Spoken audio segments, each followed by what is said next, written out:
Capítulo 2. 10 princípios conservadores. Não sendo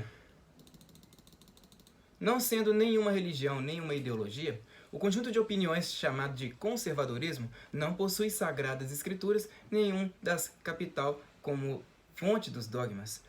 Até onde é possível determinar o objeto das crenças conservadoras, os primeiros princípios do pensamento conservador derivam do que os mais ilustres escritores e homens públicos conservadores professaram ao longo dos últimos 2 séculos. Após alguns comentários introdutórios sobre esse tema geral, procederei a uma lista de 10 desses princípios.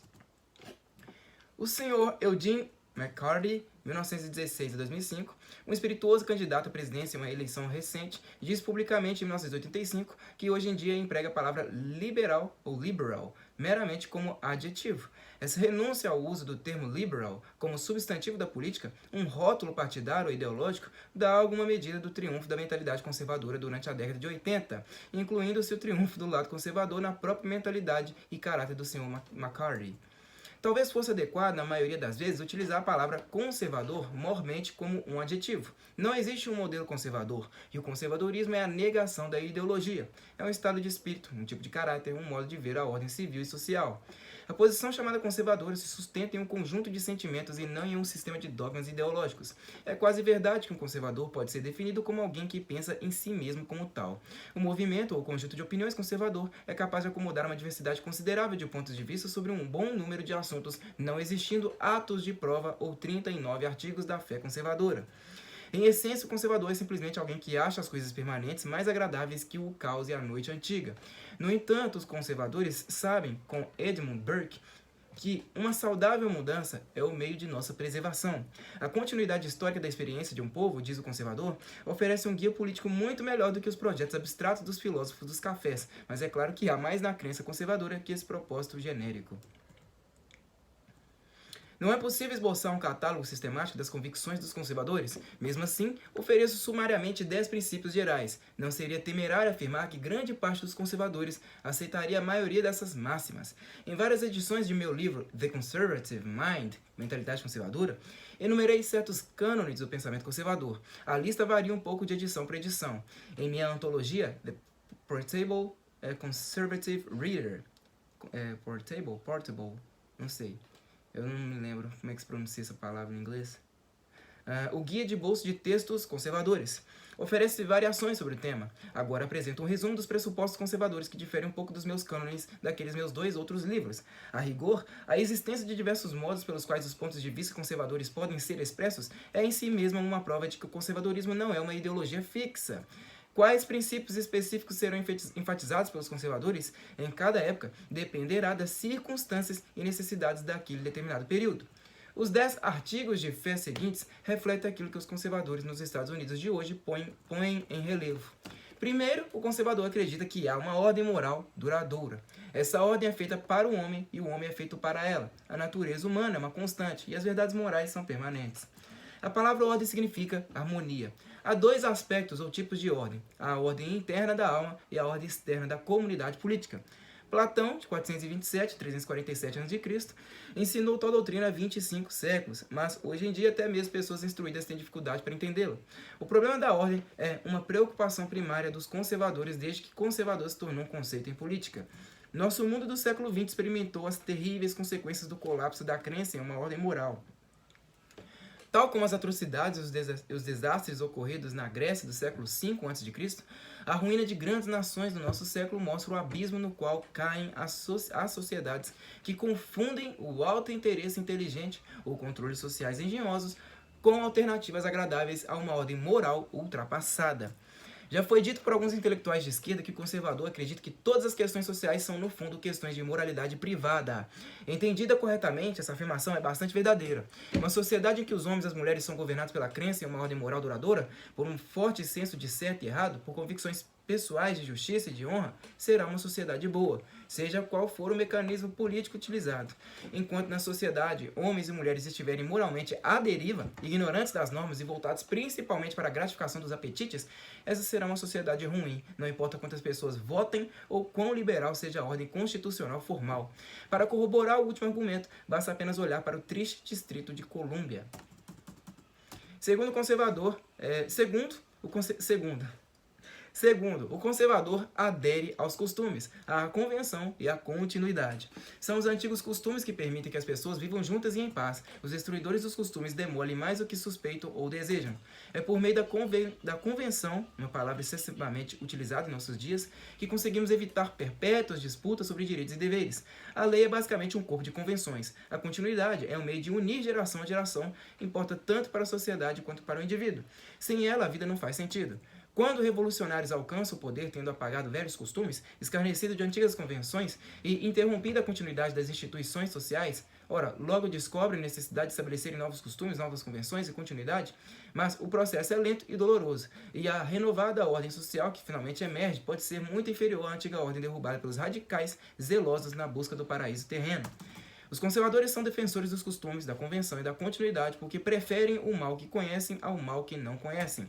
Ordem, liberdade e justiça, acreditam, são os produtos artificiais de uma longa experiência social, o resultado de séculos de experimento, reflexão e sacrifício. O corpo social é, dessa forma, um tipo de corporação espiritual comparável à igreja. Pode até ser chamada de uma comunidade de almas. A sociedade humana não é uma máquina para ser tratada de modo mecânico. A continuidade, o fluido vital de uma sociedade, não pode ser interrompida. A lembrança feita por Burke da necessidade de uma mudança prudente está sempre na mente dos conservadores, mas a necessária mudança, argumentam, deve ser gradual e judiciosa, nunca desenraizando antigos interesses de um só golpe.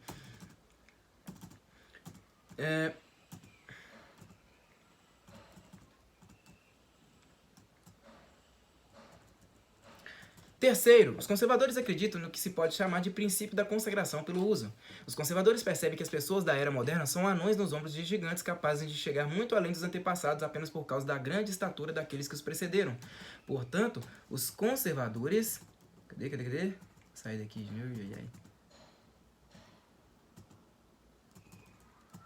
Portanto, os conservadores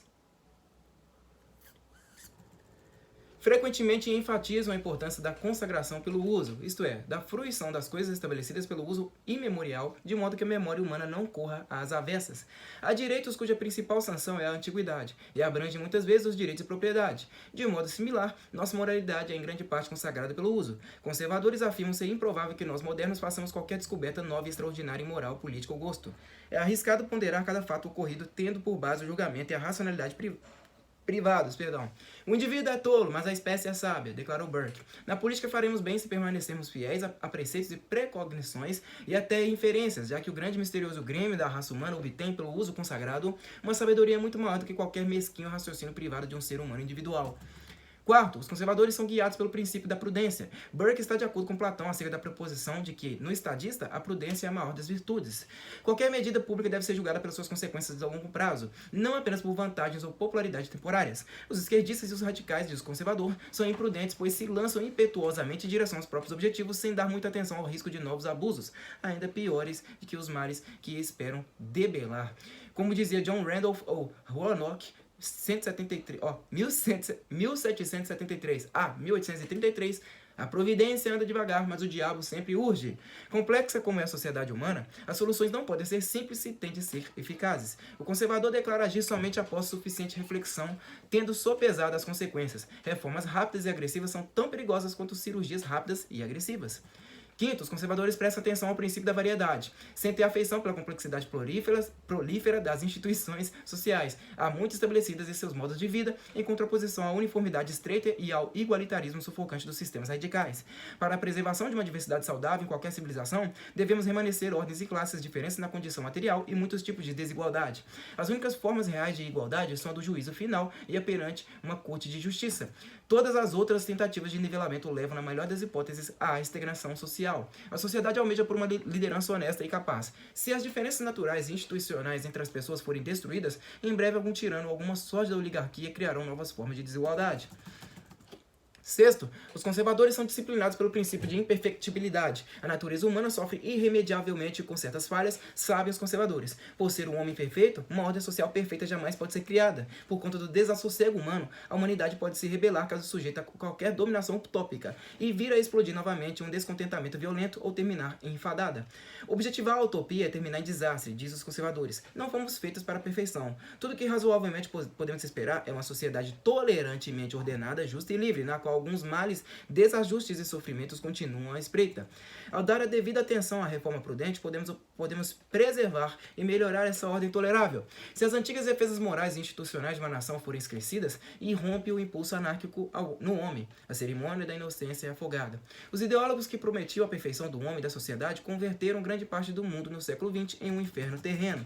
Sétimo, os conservadores estão convencidos de que a liberdade e a propriedade estão intimamente ligadas. Separai a propriedade da posse privada e o Leviatã se transformará no Senhor absoluto. Sobre o fundamento da propriedade privada, grandes civilizações são erigidas. Quanto mais difundida for a propriedade privada, tanto mais estável e produtiva será uma comunidade política. A igualdade econômica, assim afirmam os conservadores, não é progresso econômico. Adquirir e gastar não são os princípios objetivos da existência humana, mas uma base econômica sólida para a pessoa, a família e a comunidade política é o que se deve desejar. Sir Henry Maine, 1822 a 1888, na obra Village Communities in the East and West, Comunidades de Aldeias no Oriente e no Ocidente, articula com vigor a defesa da propriedade privada em oposição à propriedade comunal. Ninguém tem a liberdade de atacar as diversas propriedades e dizer ao mesmo tempo que valoriza a civilização. A história dessas duas coisas não pode ser desvinculada. A instituição das diversas propriedades, isto é, da propriedade privada, é até hoje um poderoso instrumento para ensinar responsabilidade a homens e mulheres, para dar incentivos à integridade, apoiar a cultura geral, elevar a humanidade acima do nível de uma mera lida repetitiva e opressora e proporcionar as horas vagas para pensar a liberdade para agir.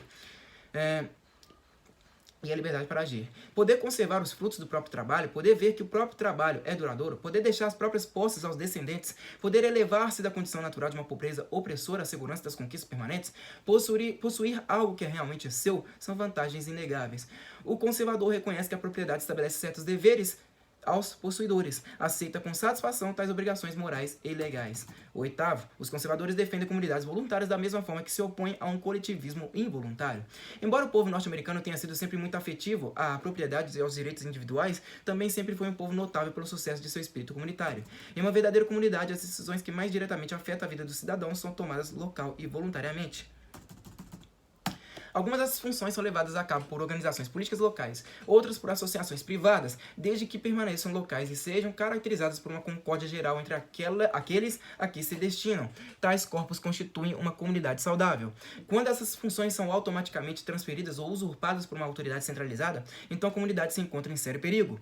O que quer que seja beneficente e prudente numa democracia moderna é possibilitado por volições cooperativas. Se, portanto, em nome de uma democracia abstrata, as funções da comunidade são transferidas numa direção política distante, ora, aí o verdadeiro governo, pelo consentimento dos governados, dá ensejo a um processo padronizante, hostil à liberdade e à dignidade humana. Uma nação não é mais forte do que várias pequenas comunidades que a compõem. Uma administração central ou um corpo seleto de gerentes e servidores públicos, não importando quão bem intencionados e treinados sejam, não é capaz de conferir justiça, prosperidade e tranquilidade a uma massa de homens e mulheres privados de suas antigas responsabilidades. Essa experiência já foi feita no passado e foi desastrosa. É a execução de nossos deveres na comunidade que nos ensina prudência, eficiência e caridade. Nono, o conservador vê a necessidade de limites prudentes sobre o poder e as paixões humanas. Em termos de política, o poder é a capacidade de fazer o que quiser, independente da vontade dos outros. Um estado em que um indivíduo ou um pequeno grupo é capaz de dominar as vontades dos pares sem restrições é despótico. Seja chamado de monarquia, aristocracia ou democracia. Quando cada um pretende ser um poder em si mesmo, então a sociedade cai na anarquia. A anarquia nunca dura muito, por ser intolerável para todos e contrária ao fato inelutável de que algumas pessoas, são mais fortes e inteligentes que seus semelhantes. A anarquia se sucedem à tirania ou à oligarquia, nas quais o poder é monopolizado por uns poucos. O conservador procura limitar e equilibrar o poder político de modo que a anarquia ou a tirania não tenham chance de surgir. Em todas as épocas, porém, homens e mulheres são tentados a derrubar as limitações impostas ao poder por causa de alguma imaginada vantagem provisória. É uma característica do radical pensar no poder como uma força para o bem, desde que o poder recaia em suas mãos. Em nome da liberdade, os revolucionários franceses e russos aboliram antigas restrições sobre o poder. Entretanto, o poder nunca é abolido, sempre acaba nas mãos de alguém. Aquele poder que os revolucionários haviam julgado opressivo nas mãos do antigo regime se tornou inúmeras vezes mais tirânico nas mãos dos novos senhores radicais do Estado. Sabendo que a natureza humana é uma mistura de bem e mal, o conservador não deposita a confiança na mera benevolência. Restrições constitucionais, freios e contrapesos políticos, um cumprimento adequado às leis, a velha e intricada rede de restrições sobre a vontade e o apetite, são aprovados pelo conservador como instrumentos da liberdade e da ordem. Um governo justo mantém uma tensão saudável entre as pretensões da autoridade e as pretensões da liberdade. Décimo, o conservador razoável entende que a permanência e a mudança devem ser reconhecidas e reconciliadas em uma sociedade vigorosa. O conservador não se opõe a melhorias sociais, embora duvide da existência de qualquer tipo de força semelhante a um progresso místico com permanência maiúsculo em ação no mundo.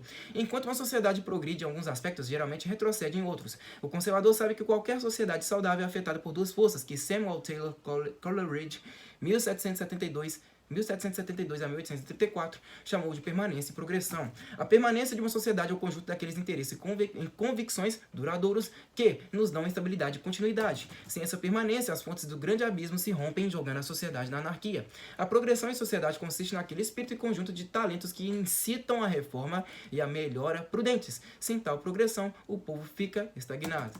Portanto, o conservador inteligente procura reconciliar as exigências da permanência e as exigências da progressão. Considera que os esquerdistas e os radicais, cegos às justas pretensões da permanência, colocariam em perigo a herança recebida na tentativa de impelir a um duvidoso paraíso terreno. O conservador, em suma, favorece um progresso refletido e moderado. Opõe-se ao culto do progresso, cujos devotos acreditam que tudo o que é novo é necessariamente superior ao que é antigo. A mudança é essencial ao corpo social, pensa o conservador, da mesma maneira que é essencial ao corpo humano. Um corpo que para de se renovar começa a morrer. Caso o corpo deva ser vigoroso, a mudança tende a ocorrer de uma maneira regrada, harmonizando-se com a forma e a natureza desse corpo, ou então a mudança produzirá um crescimento monstruoso, um câncer que devora o hospedeiro. O conservador trata de que, em uma sociedade, nada seja totalmente velho ou totalmente novo. Essa é a maneira pela qual se conserva uma nação, da mesma forma que se conserva um organismo vivo. A exata medida e o tipo de mudança exigida por uma sociedade depende das circunstâncias de determinadas época e nação.